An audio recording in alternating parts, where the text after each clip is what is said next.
ঈদের ইত্যাদি অনুষ্ঠানে চমক হিসেবে একসঙ্গে থাকছেন হাবিব ওয়াহিদ ও প্রীতম হাসানের দ্বৈত কণ্ঠের গান। গানটির কথা লিখেছেন ইনামুল তাহসিন, সুর ও সঙ্গীত পরিচালনা করেছেন প্রীতম হাসান।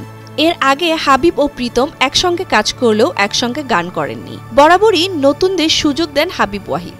নতুন কণ্ঠশিল্পী নন, আড়ালে থাকা অনেক গীতিকারকেও তিনি সুযোগ দেন।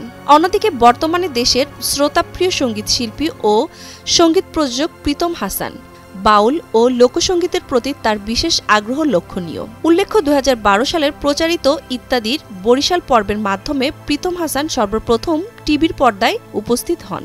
প্রতিবারের মতো এবারও ঈদের বিশেষ অনুষ্ঠান ইত্যাদি বাংলাদেশ টেলিভিশনে প্রচারিত হবে ঈদের পরদিন রাত ৮টায় বাংলা সংবাদের পর। ইত্যাদি রচনা, পরিচালনা ও উপস্থাপনা করেছেন হানিফ সংকেত, নির্মাণ করেছেন ফাগুন অডিও ভিশন।